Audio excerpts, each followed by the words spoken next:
இன்னைக்கு egg fried rice என்னோட ஸ்டைல்ல குக்கர்ல செய்றது எப்படின்னு காமிக்க போறேன். வெங்காயம் அதுக்கு 4 வெங்காயம் கட் பண்ணி வச்சிருக்கிறேன். இதுல ஒரு பேஸ்ட் அரைச்சு வச்சிருக்கேன். இஞ்சி, பூண்டு, புதினா, கொத்தமல்லி, பச்சை மிளகா இதெல்லாம் அரைச்சு வச்சிருக்கிறேன். தாளிக்கிறதுக்கு அ மெ கடல் பாசி, அப்புறமே வந்து சோம்பு, அப்புறமே பட்டை, லவங்க பவுடர் எடுத்து வச்சிருக்கிறேன். இதுதான் எண்ணெய் ஊத்தி குக்கர்ல எண்ணெய் ஊத்திட்டு, கடல் பாசி, சோம்பு போட்டுட்டு நல்லா வறுத்துட்டு, வேற எதுவும் போடல. பட்டை, லவங்கம் வந்து பவுடர் தான் போடுவேன். அது வந்து வெங்காயம் போட்டோனே தான் போடுவேன். உங்களுக்கே தெரியும். அதனால இத வறுத்துட்டு, வெங்காயத்த போட்டு நல்லா வணக்கிட்டு, அப்புறமே நல்லா 1 ஸ்பூன் நெறையா எடுத்து பட்டை, லவங்கம் பவுடர் போடுவேன். இது வந்து சாதாரணமா சாதத்த வடிச்சுக்கணும், அதெல்லாம் சொல்லுவாங்க. நான் வந்து அதான் சொல்லுவேனே, எக் ஃப்ரைட் ரைஸ்னா, எக் ஃப்ரைட் ரைஸ் மட்டும் தான். இதில கேரட்டு, கேப்சிகம்லாம் போடுவாங்க. நான் அத போடாம பண்றேன். அதனால தான் என்னோட ஸ்டைல்ன்னு சொல்லிட்டேன். வெங்காயம் போட்டு நல்லா நல்லா 4, 5 வெங்காயம் நல்லா இது மாரி கட் பண்ணியிருக்கிறேன். கொஞ்சம் பெருசு பெருசாவே. அத நல்லா கிளாஸி பதத்துக்கு நல்லா வணக்கிட்டு, அது வணக்குனோனே பாருங்க பட்டை, லவங்க பவுடர் 1 ஸ்பூன் நெறைய போட்டேன். அப்புறம் 2 டம்ளர் அரிசி. சின்ன டம்ளர் தான். 200 கிராம் டம்ளர்ல 2 டம்ளர் அரிசி நல்லா ஊற வச்சு வச்சிருக்கிறேன். பச்சரிசி தான். பிரியாணி அரிசிலாம் போடல. பச்சரிசி தான்.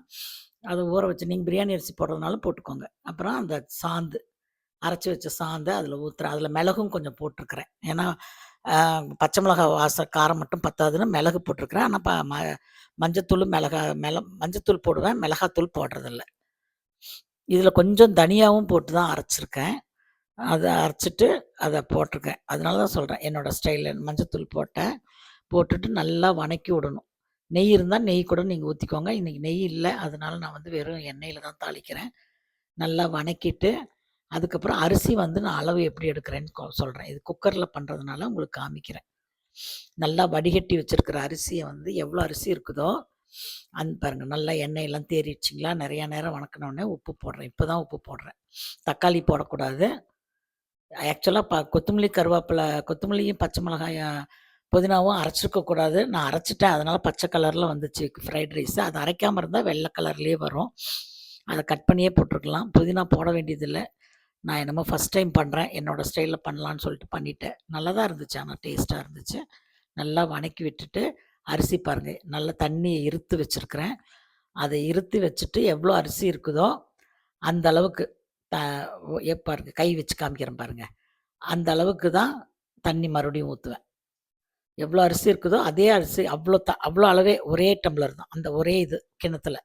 எந்த கிண்ணத்துல எடுக்கிறோமோ அரிசி, அதே கிண்ணத்துல தண்ணி எடுத்து ஊத்துறத காமிக்கிறேன் பாருங்க. நல்லா இத கொஞ்சம் வணக்கணும். அரிசி நல்லா அதோட சேர்ந்து எப்பயுமே வணக்குவேன் நான். அதுக்கப்புறம் தான் தண்ணி ஊத்துவேன். ஒவ்வொருத்தரும் தண்ணி ஊத்தி கொதிக்க வச்சுட்டு அரிசி போடுவாங்க. நான் அந்த மாரி வழக்கமே கிடையாது. நான் குக்கர்ல செய்றது எல்லாமே நல்லா வணக்கிடுவேன். அந்த அரிசி நல்லா விதிரி விதிரியா ஆகறதுக்காக நல்லா வணக்கிட்டு, இதில எல்லாமே போட்டுருக்குறோம். வேற எதுவுமே போட வேண்டியதில்ல. தண்ணி மட்டும் தான் ஊத்தணும். அவ்வளோதான். தண்ணிய வந்து கரெக்ட்டா அளவு அந்த கிண்ணத்திலேயே எடுத்து, அதே அளவுல ஊத்திடுவேன்.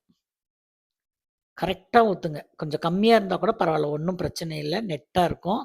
அதுக்கு மேலலாம் நெறையா ஊத்திட்டீங்கன்னா, கொல கொல கொலான்னு போயிடும்.